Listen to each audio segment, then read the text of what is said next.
Bonsoir à tous. Le mouvement Spirit francophone et la Fédération Spirit française sont très heureux de vous accueillir à nouveau ce soir pour cette conférence virtuelle qui fait partie du programme de conférences virtuelles que nous avons mis en place au niveau de ces fédérations.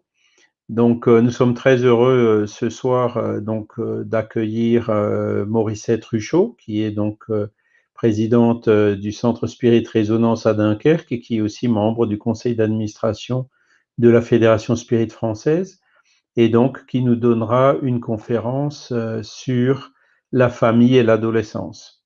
Voilà. Alors, bonsoir Morissette. Bonsoir à tous. Eh ben, Morissette, je crois qu'on va pas attendre plus longtemps. On va peut-être juste faire une petite évocation aux bons esprits pour leur demander de l'assistance pour ce travail, pour cette conférence, qu'ils puissent t'inspirer pour pouvoir passer ces messages sur ce sujet qui est si important pour l'humanité, et notamment cette période actuelle de Covid où les choses sont un petit peu chamboulées, et où il est important de veiller à ces aspects que tu vas développer dans cette conférence. Voilà. Donc, merci. Et Morissette, sans plus, je te passe la parole. Merci beaucoup. Merci Charles. Donc, comme ça vous a été présenté, cette conférence va parler de la famille et de l'adolescence, mais aussi ce que représente la famille dans la philosophie spirit, en fait, l'importance de la famille au niveau de la philosophie spirit. Donc, dans l'enseignement spirit, il est difficile d'aborder le sujet de l'adolescence et de la famille sans celui de la réincarnation. Une famille peut se constituer par amour, par affinité sociale, religieuse, politique ou par obligation. C'est également différentes générations et une histoire. Nous pouvons donc parler d'une identité familiale et de cellules familiales. La cellule familiale ou la famille représente un groupe qui, en fonction des époques, de la société, des traditions et des cultures, se construira de différentes façons. Et ceux qui composent la famille vont donc tracer la trajectoire des nouveaux arrivants en leur transmettant des valeurs morales, des idéaux, des croyances et des comportements. Ils auront donc une influence importante sur la structuration de la personnalité de l'enfant. En effet, c'est sur ces fondations, les fondations du groupe et de l'exemple de ce groupe, de ceux qui le composent, que développera sa capacité d'aimer.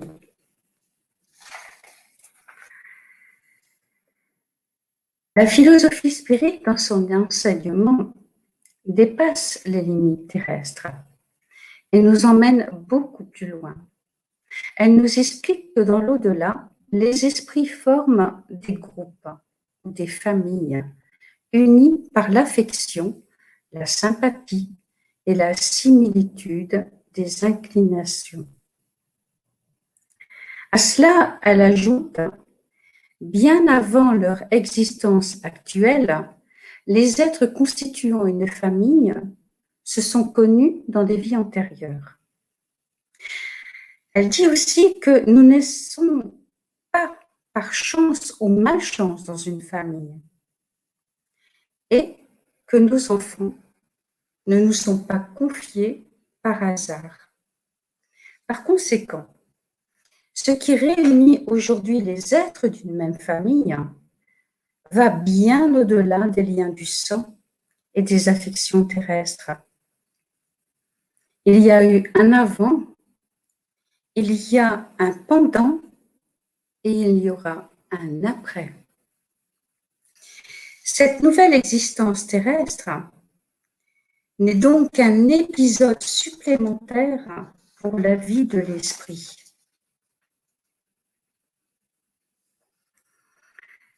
Voilà un peu les liens familiaux.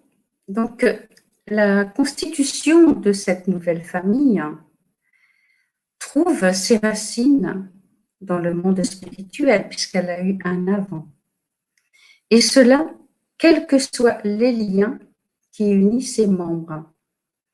Pour chacun d'eux, l'objectif est identique.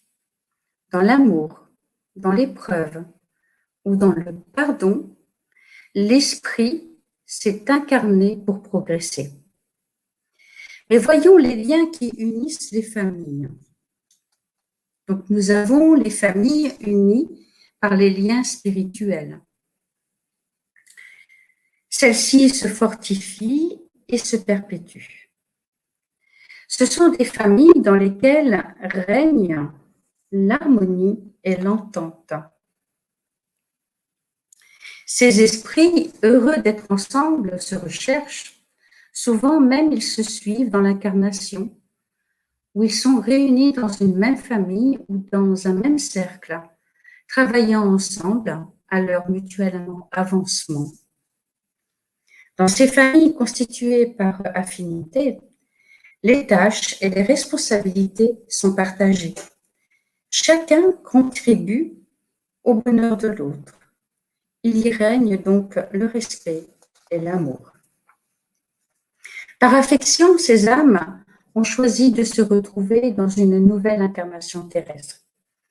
Il va y avoir des tensions, certes, mais elles sont gouvernées par un profond désir de perfectionnement, associé au sentiment d'amour.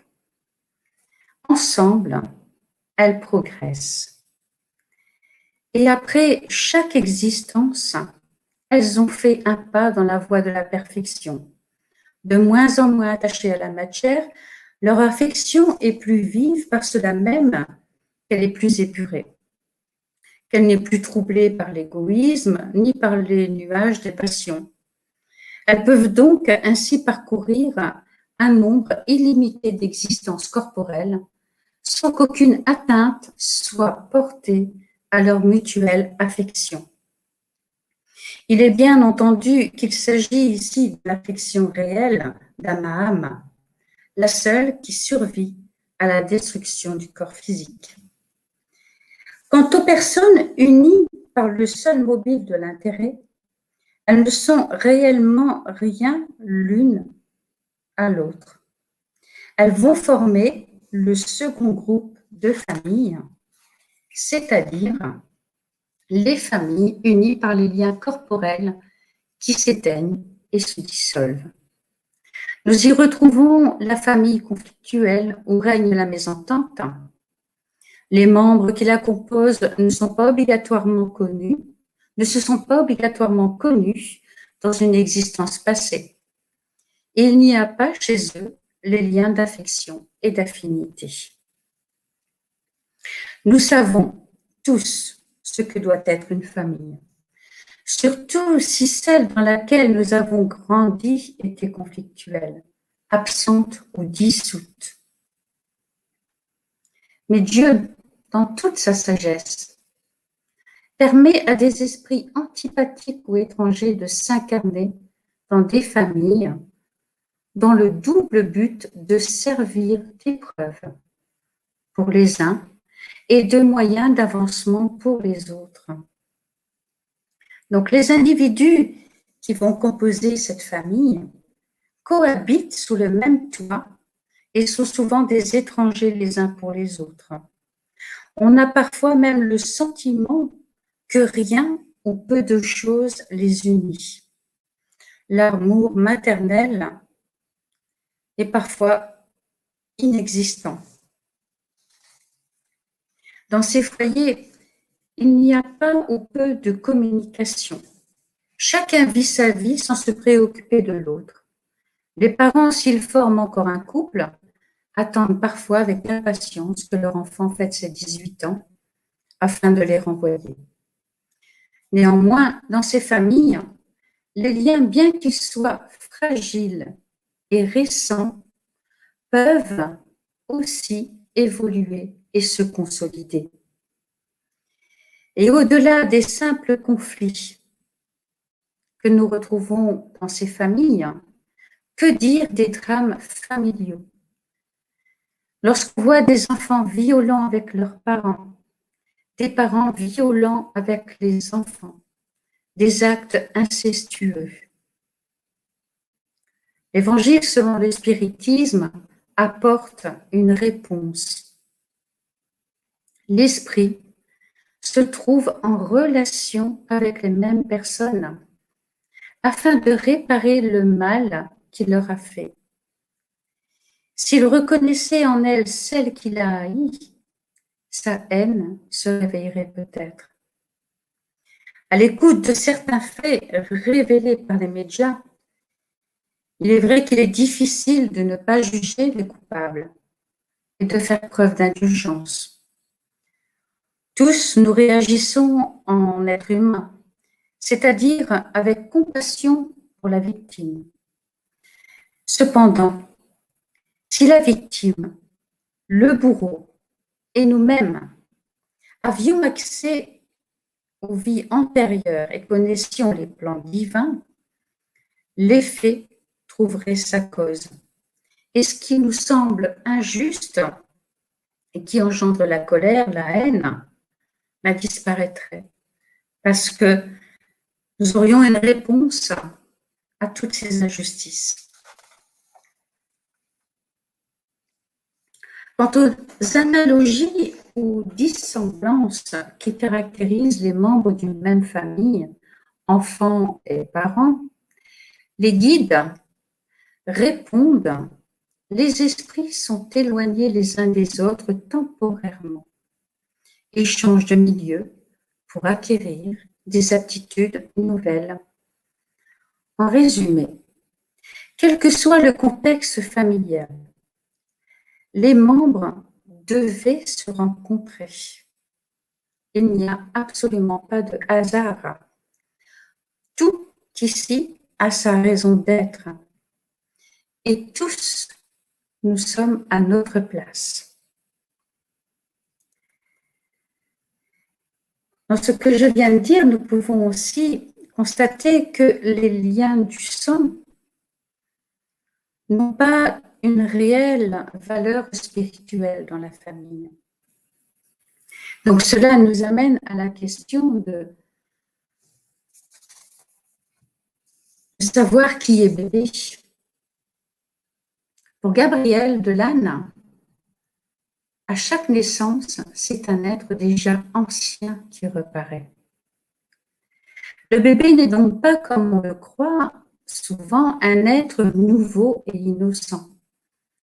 Cette petite personne est en réalité un esprit ayant traversé ses incarnations successives. Il a donc un long passé à son actif. Il n'est donc pas rationnel de considérer l'enfance comme un état d'innocence. L'enfant qui vient de naître dans une famille, ce petit être totalement dépendant de son environnement, est peut-être un esprit plus évolué spirituellement et moralement que ses parents. Nous ne savons absolument pas qui occupe ce petit corps. D'où vient cet esprit? De quel plan spirituel vient-il? À la question 379 du livre des esprits, il est écrit: l'esprit qui anime le corps d'un enfant est-il aussi développé que celui d'un adulte?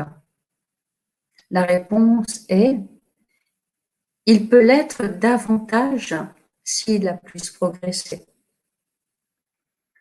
Bébé est peut-être donc l'être aimé ou l'ennemi d'hier, ou encore un esprit étranger ou rebelle. Et c'est cet esprit que nous accueillons dans notre famille. Donc, peu importe la raison de son incarnation, qu'il se soit réincarné par choix, par affinité, pour pardonner ou se faire pardonner, par amour ou par obligation, il est simplement là pour évoluer et travailler. Il est là aussi pour progresser, mais aussi faire progresser. L'enfant sera éduqué, certes, mais l'esprit renaît avec des attitudes et certaines tendances qui vont sculpter et tailler la famille. Les uns les autres vont donc travailler. Donc, quelle que soit l'âme qui anime le corps de bébé, les parents ont toujours la mission et le devoir de l'éduquer et de lui apporter l'amour indispensable à son développement. Les guides ne parlent pas d'un amour qui cède à tout, mais d'un amour vrai et responsable. Un amour fait d'exemples, mais aussi de limites. Il faut toujours se rappeler une chose, c'est que ces esprits sont venus vers nous afin que nous les aidions à vaincre leurs défauts et les préparions au devoir de la vie. Il est important d'avoir toujours en mémoire ce que nous sommes. Nous sommes un esprit dans un corps physique. D'où nous venons? Nous venons d'un plan spirituel et où nous allons? En fonction du travail que nous allons faire sur cette terre, nous allons peut-être changer de plan spirituel. Il est donc important de considérer ce bébé pour ce qu'il est et ce qu'il doit devenir. Un sujet responsable dans sa vie. Pour cela, il va falloir être attentif au comportement de cet enfant. Et cela dès son plus jeune âge.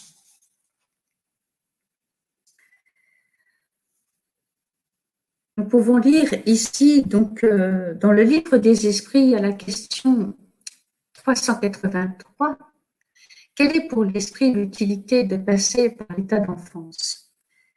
La réponse est l'esprit s'incarnant en vue de se perfectionner est plus accessible pendant ce temps aux impressions qu'il reçoit et qui peuvent aider à son avancement, auxquelles doivent contribuer ceux qui sont chargés de son éducation.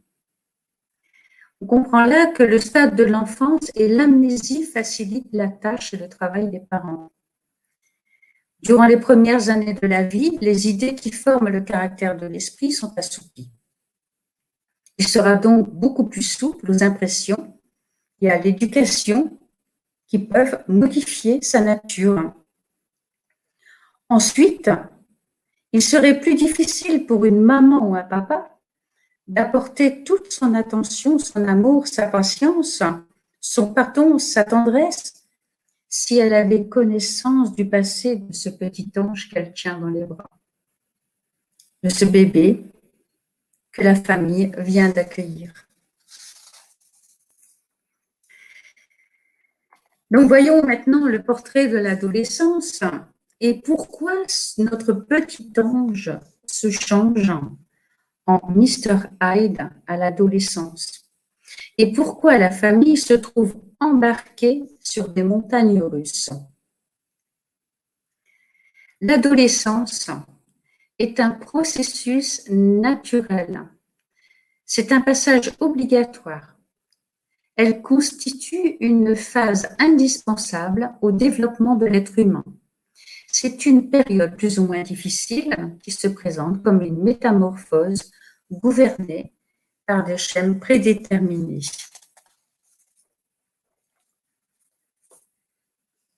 Pour masquer cette étape de la vie, certaines cultures pratiquent des rites de passage, possédant une dimension symbolique. nous en trouvons également chez nous, avec par exemple la communion solennelle et la retraite des 3 jours,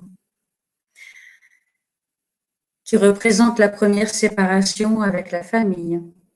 Avant, il y avait l'armée. Aujourd'hui, les jeunes, ça est remplacé par la journée de défense et de citoyenneté. Il y avait aussi les certificats, les brevets, les bacs, enfin tous les diplômes. Tout ça faisait partie des rites du passage de l'adolescence à la vie d'adulte. Mais malheureusement, aujourd'hui, ces rites de passage qui marquaient la fin de l'adolescence disparaissent. Et le jeune n'est plus conduit symboliquement. Ce jeune était conduit par la famille, par son père aussi parfois. Donc, cette étape nécessaire à la construction de la personne conduit l'enfant dans un no man's land. Il est dans un espace de transition et de transformation dans lequel il abandonne le monde de l'enfance pour rentrer dans les horizons incertains de la vie d'adulte. C'est un temps dans sa vie où il essaie de se découvrir sexuellement, de découvrir ses limites, de se remettre en question et de travailler son détachement de la cellule familiale pour prendre son autonomie.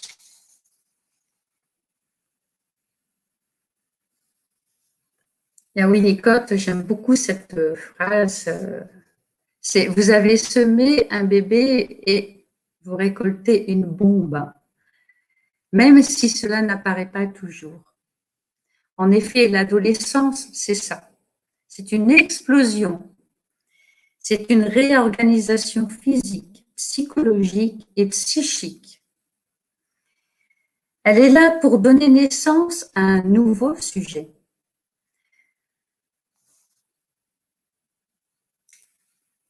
Et comme ce n'est pas une copie conforme ou une prolongation des parents qui doit apparaître, cette transformation ne se fera pas sans heurts, sans souffrance et sans conflit. Donc c'est pour ça que nous parlons de crise de l'adolescence. Il y aura des disputes spectaculaires, des insultes, de l'intolérance, des incompréhensions. Et cette crise va entraîner la famille entière dans une remise en question. Les parents vont devoir revoir leurs principes d'éducation, revoir certaines règles, développer de nouvelles aptitudes et d'une certaine façon travailler le lâcher-prise et aussi la confiance. Et c'est sans couper l'herbe sous les pieds de leur enfant que les parents devront y faire face et lui faire face. Pour cela, il est important de relever le challenge de l'adolescence, sans pour autant tout accepter. Il veut la liberté, mais la liberté, ce n'est pas de tout laisser faire. Il faudra donc l'accompagner avec autorité. Et si cette période est un passage normal, cela veut dire qu'elle fait partie de notre processus de développement et que Dieu nous a conçus pour passer par cette étape, aussi douloureuse qu'un deuil. Retenez cela, c'est important. Il est normal que cette étape soit parfois une période d'affrontement, de confrontation et de prise de risque. L'adolescence est une crise identitaire. L'adolescent a besoin d'aide pour pouvoir rentrer dans la responsabilité.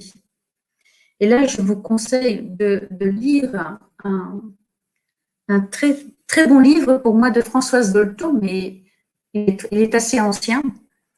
C'est Le complexe du homard. Et donc, souvent, lorsque nous avons des jeunes qui sont en pleine crise, je pense que beaucoup de parents passent par là, on se culpabilise, on se demande si on a bien fait ou qu'est-ce que nous n'avons pas fait. Et ce livre vient, donc, comme je l'ai dit, nous déculpabiliser.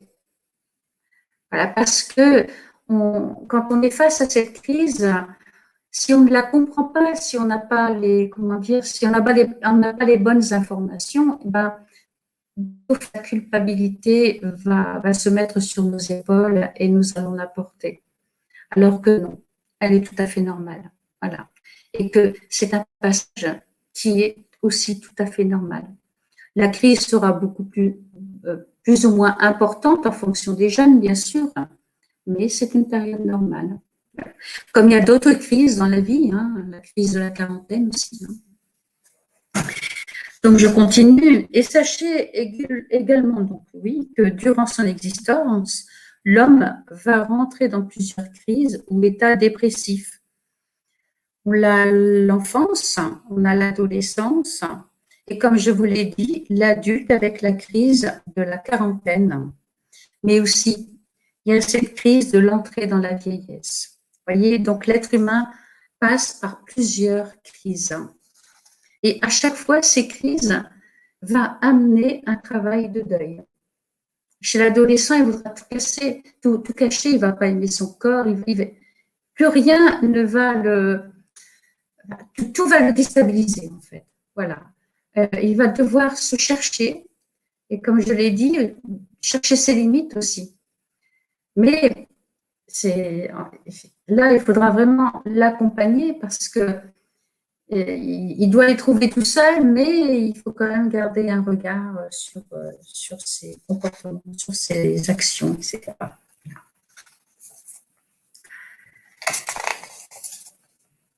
Donc, qu'est-ce que nous dit la philosophie spirite sur ce changement de caractère? À la question 385 du livre des esprits,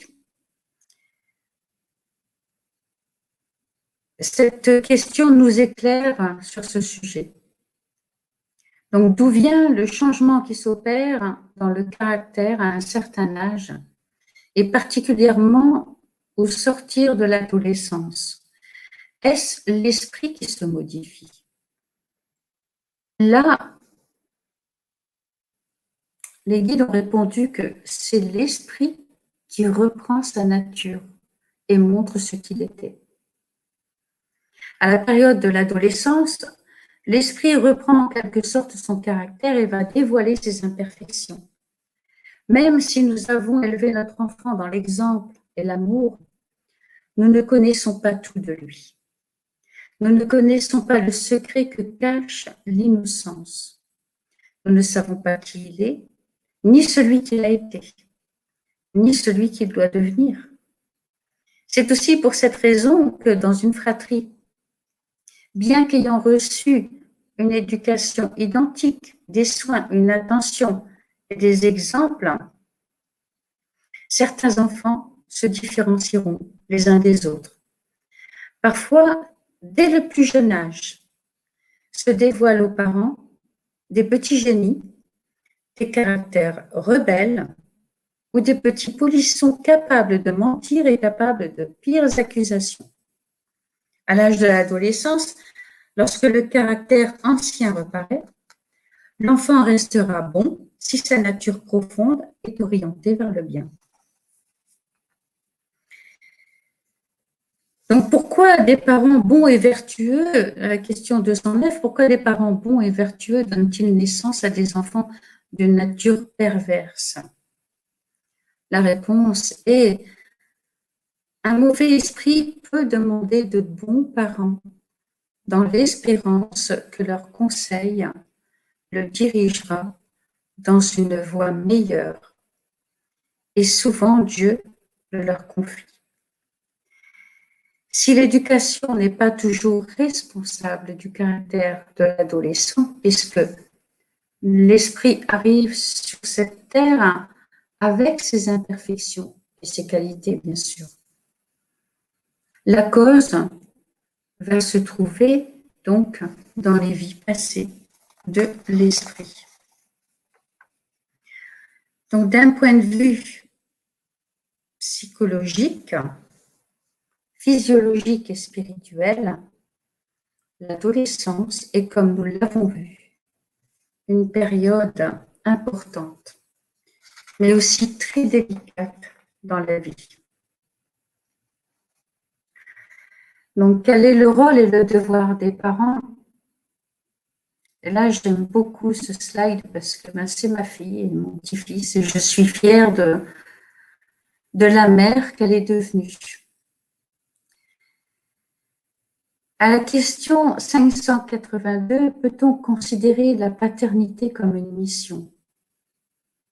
Les esprits répondent, c'est sans contredit une mission.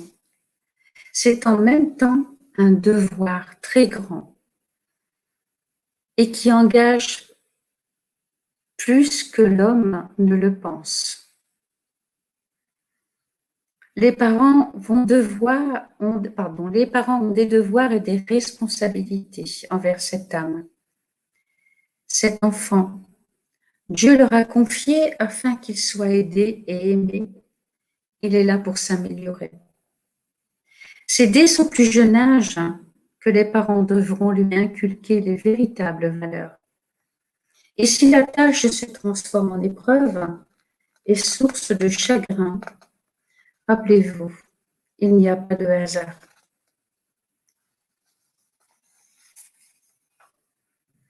Léon Denis, dans le livre Après la mort, nous dit qu'il est important d'éveiller chez l'enfant les premières aspirations au bien. Pour redresser un caractère difficile, il faut à la fois de la persévérance, de la fermeté, une tendresse dont le cœur d'un père ou d'une mère est seul susceptible. Donc, quel que soit le caractère de l'enfant, les parents devront toujours faire de leur mieux et aller jusqu'au bout. Et cela sans le dévaloriser, sans l'étiqueter d'incapable, d'arrogant, de menteur. Sinon, il deviendra ce que nous disons de lui. Et avoir ces attitudes, c'est prendre le risque d'enfermer cet enfant définitivement dans une image négative. Nous devons comprendre qu'il est comme cela, mais qu'il n'est pas juste cela. Il a, comme en chacun de nous, quelque chose de bon en lui. Et cela, qu'on en ait conscience ou pas. Le regard que nous portons sur lui est donc extrêmement important. Ce regard sera un cadeau ou du venin. Il l'encouragera ou l'abaissera.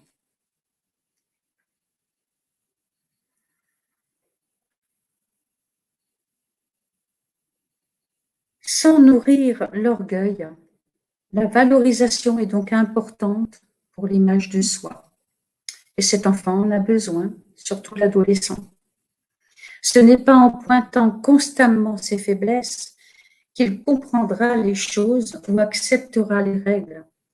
Cette attitude ne nous mettra pas à l'abri des échecs. On voit aussi dans cette dernière phrase qui est à l'écran, c'est qu'il est important dès le plus jeune âge de l'enfant d'être attentif à son comportement. On l'a vu, il y a des jeunes qui vont nous montrer donc des qualités.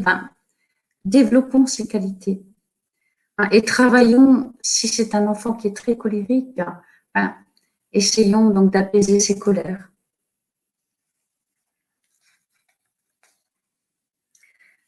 Donc, question 208. L'esprit des parents est-il sans influence sur celui de l'enfant après sa naissance? Il en a une très grande. Comme nous l'avons dit, les esprits doivent concourir au progrès les uns des autres. Eh bien, l'esprit des parents a pour mission de développer celui de leur enfant par l'éducation. C'est pour lui une tâche. S'il faillit, il est coupable.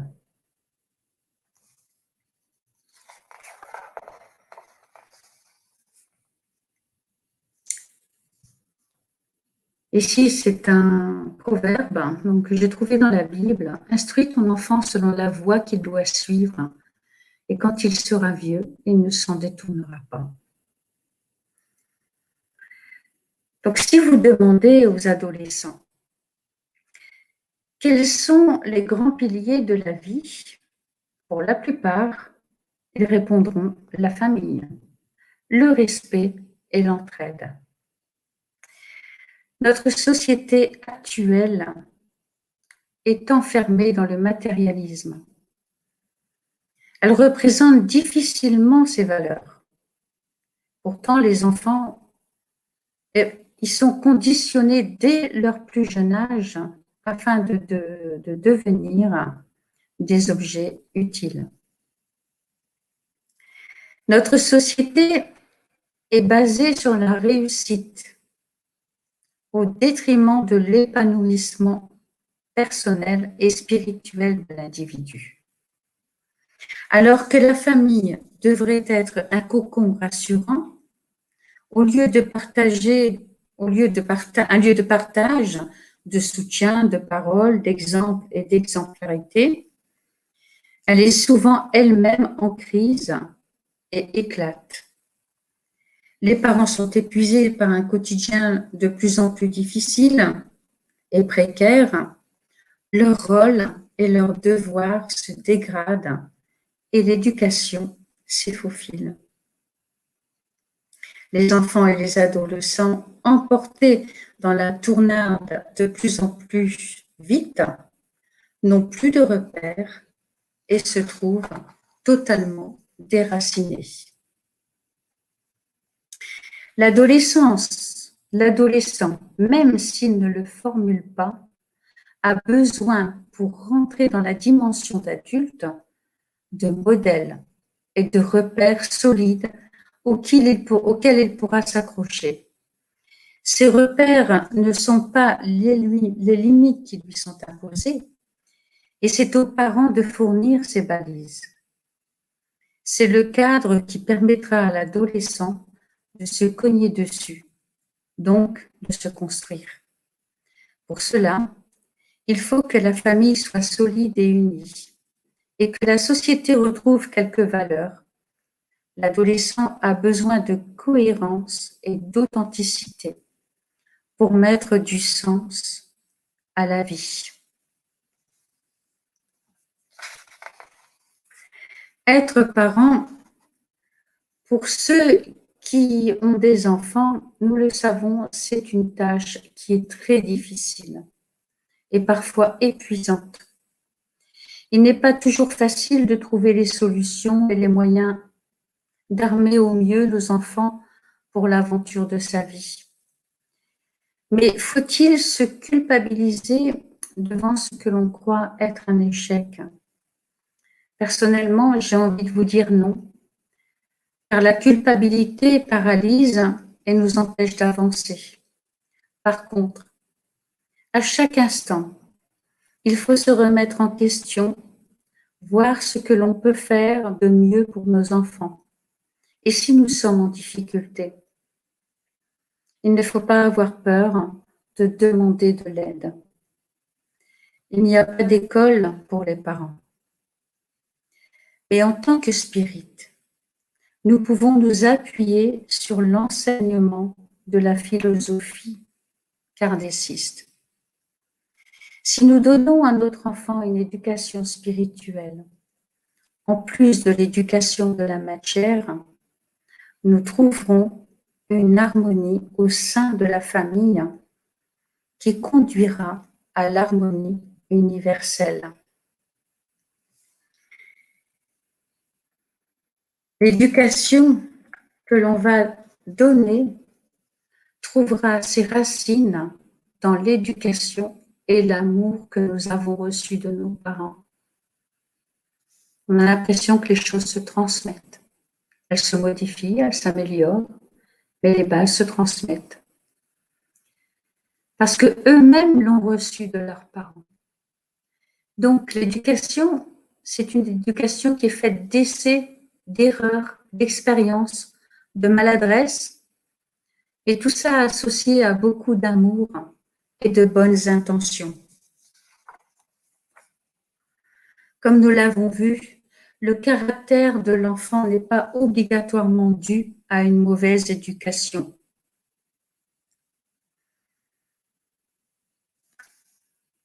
Se dire pendant des heures que nous aurions dû avoir plus d'autorité lorsqu'il était jeune ne sert à rien d'autre qu'à nous faire perdre du temps.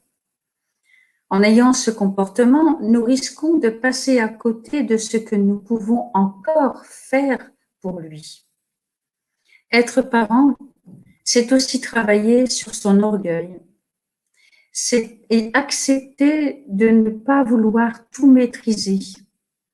L'enfant devenu adolescent est incarné également pour travailler sur lui et pour cela, il a le libre arbitre. Cet esprit incarné dans notre famille est là pour apprendre et vivre ses expériences afin d'accomplir son chemin de vie. Chemin de vie qui sera fait de réussite et d'échec, de recommencement, de réparation et de pardon. Donc notre mission, c'est d'être l'exemple d'une autorité morale et spirituelle. Et quant au devoir, eh bien, c'est le courage fait par amour. Car seule la force de l'amour permettra le changement. Et de faire aussi de ce petit héros du monde spirituel, du monde virtuel, un héros dans la vie d'adulte, c'est-à-dire un esprit qui aura évolué et atteint les objectifs de son incarnation. Donc si l'enfant tourne mal, malgré les soins de ses parents, ceux-ci sont-ils responsables? Non. Mais plus les dispositions de l'enfant sont mauvaises, plus la tâche est lourde et plus grand sera le mérite si les parents réussissent à le détourner de la mauvaise voie.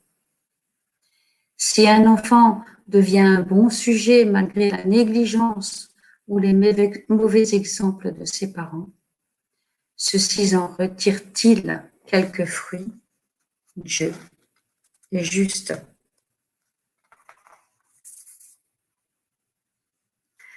Donc, les enfants sont les hommes et les femmes de demain. Nous vous aspirons à un monde meilleur. Nous voulons que notre monde change. Nous avons toutes les clés en main pour cela. C'est l'éducation. C'est éduquer les enfants avec amour, en donnant l'exemple et en enseignant les valeurs morales et spirituelles. Winnicott nous demande de faire confiance à l'adolescence. Il nous dit « Laissons les jeunes changer la société et enseigner aux adultes comment voir le monde d'un œil nouveau. » Et pour cela, ces jeunes ont besoin d'un pilier. Et les piliers, ce sont les valeurs morales. C'est cet enseignement-là et spirituel, c'est ces enseignements-là qui vont aider ce jeune à s'accomplir dans la vie et à traverser aussi cette existence malgré ses épreuves, en allant chercher au fond d'eux les forces nécessaires pour ne pas sombrer. Voilà. Donc, je vous remercie beaucoup de votre attention. Et si vous avez des questions, n'hésitez pas.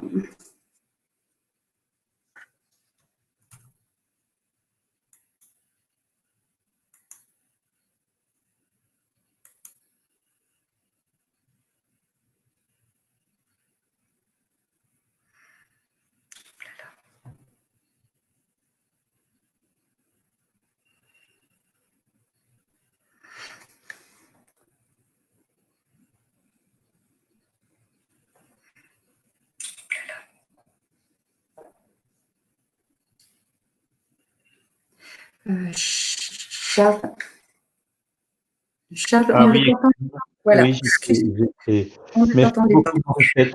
Désolé pour ce petit contretemps.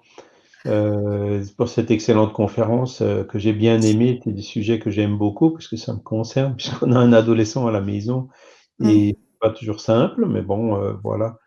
Euh, L'essentiel, c'est de faire ce qu'on peut, de considérer ça comme étant quelque chose, je dirais, de normal et puis d'y faire face au mieux. Alors, Morissette, il y a eu une question. Alors, c'était assez vers le début, donc je vais l'afficher à l'écran. Qu'en est-il des familles d'accueil en protection de l'enfance? Est-ce que c'est aussi planifié sur le plan spirituel? Je ne pense pas. En fait, si vous voulez, il va y avoir lorsque l'enfant va être placé en famille d'accueil, c'est parce que les parents sont en difficulté. Vous voyez, donc ça va simplement amener une aide provisoire à cet enfant. Voilà. Après, par rapport à si vous parlez de famille d'accueil, donc famille d'adoption ou autre, là, je pense que oui, ça devait être planifié. Merci, Morissette. Alors, une deuxième question de la même personne, Étienne Martin.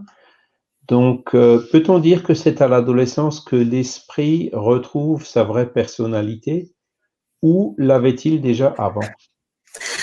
Alors, oui et non. En fait, je ne sais pas, mais lors de la conférence, je vous ai expliqué que à partir de 7 ans, vous voyez, on va commencer même avant, hein, dès le tout jeune âge, il y a la personnalité de l'enfant qui peut déjà se manifester. Donc, c'est à nous, en tant que parents, à être attentifs. Vraiment, il y a des choses qu'on va considérer comme normales ou assez marrantes. Hein, lorsqu'un bébé va faire une bêtise ou va avoir tel comportement, mais non, c'est pas normal. Il faut simplement rectifier doucement ce comportement. Vous voyez. Donc, c'est vrai qu'à la crise de l'adolescence, ça va être compliqué et que cette personnalité, ben, de l'esprit va peut-être, comment devenir une bombe, hein, comme je l'ai expliqué. Mais il y a la crise aussi qui fait partie de l'évolution normale de l'être humain. Vous voyez, donc il peut y avoir deux choses. Hein, mais il est important d'être attentif au comportement de l'enfant dès son plus jeune âge. Donc il l'avait déjà avant, hein, puisque c'est un esprit ancien qui se réincarne dans le corps de ce nouveau-né. Donc cette personnalité était déjà en lui. Et donc, on peut considérer qu'en fait, dans l'enfance, elle est encore en quelque sorte un peu masquée, hein, un peu voilée, C'est ça. et qu'à Oui. l'adolescence, en fait, elle refait surface, quoi. Le vrai caractère de l'esprit qui est incarné se voit plus, se voit mieux, même s'il y a déjà des prémices dès l'enfance, hein, c'est bien ça. D'accord. Alors, il y a eu une autre question qui a été posée, c'est donc l'adolescent, quand il arrive dans cette adolescence, il y a cette crise, comme tu l'as bien expliqué, où donc l'adolescent veut affirmer sa personnalité et donc quelque part prend un peu des distances par rapport à ses parents, ou il passe par cette phase de contestation, du non systématique, etc. Donc, quels sont les conseils à donner aux parents quand l'adolescent, en fait, les écoute plus est-ce que ils peuvent chercher de l'aide? Est-ce qu'il faut qu'ils cherchent de l'aide extérieure ou quel est le meilleur Voilà. comportement à avoir? Alors, donner des conseils sur le meilleur comportement à avoir, c'est difficile parce que c'est vraiment chaque situation est différente. Voilà. Donc, la seule réponse que je pourrais avoir par rapport à ça, c'est que lorsque c'est difficile, parce que parfois c'est extrêmement difficile, voilà, il y a des jeunes qui sont très compliqués, ils peuvent facilement donc se laisser piéger dans l'alcool, la drogue, etc. Donc, il faut vraiment que les parents n'aient pas peur de se faire aider. Hein, nous avons beaucoup de chance en France, c'est d'avoir des organismes, organismes sociaux où il peut y avoir une prise en charge de la famille. Il n'y a pas de honte, ce n'est pas un échec. Hein, si on recherche de l'aide, c'est que c'est par amour pour cet enfant. C'est pour essayer de l'aider, de lui faire comprendre certaines choses. Et parfois, les messages que nous, en tant que parents, nous allons essayer de faire passer, passeront mieux par un intermédiaire, par une personne extérieure à la famille. Vous voyez, donc, et ça amène moins de conflits. Voilà, l'aide amène moins de conflits au sein du foyer. Il y aura peut-être plus, le message sera peut-être plus accepté par le jeune. Mmh. Donc, bien sûr, comme je l'ai dit dans la conférence, en fait, il faut jouer un peu avec les brides. Voilà. Cet enfant a besoin, donc il faut parfois lâcher la bride et puis des fois resserrer la bride. Mais donner vraiment un conseil, c'est très difficile. Oui. Il faudrait déjà connaître l'enfant. Mmh. Ok, alors bon, la personne en question pourra donc te contacter hein, si elle veut plus de détails. Merci pour cette réponse. Et la dernière question, c'est la question de la médiumnité chez l'adolescent. Alors c'est un peu plus compliqué, je pense que ça ferait l'objet presque de toute Une autre une conférence, conférence. mais voilà, en termes généraux comme ça, est-ce qu'il faut le bloquer? Est-ce qu'il faut arrêter? Est-ce qu'il faut laisser? Alors, il faut pas du tout. Il faut l'idéal serait que cet enfant puisse recevoir un enseignement spirit, vous voyez. Et bien sûr qu'il ne faut pas activer cette médiumnité, ni inviter cet enfant à l'utiliser parce qu'il pourrait se mettre en danger. Vous savez, on a parlé de crise d'adolescence, donc l'enfant n'a pas de filtre, l'adolescent n'a pas de filtre, et obligatoirement, si il travaille cette médiumnité, il va être à la merci de n'importe quel esprit. Voilà, et donc ça pourrait mettre son équilibre psychologique en danger. Donc non, on va avoir un centre spirit et puis on essaie d'éduquer l'enfant, de lui faire pas lui dire que cette médiumnité c'est quelque chose de faux ou non, elle existe, mais voilà, il faut qu'il soit accompagné. Il faut lui mettre des mots sur ce qu'il vit et ne pas renier les choses en tout cas. D'accord, donc ça peut aider, donc en particulier quand l'enfant il a des manifestations spontanées qu'il n'arrive pas à contrôler. Oui, Hein.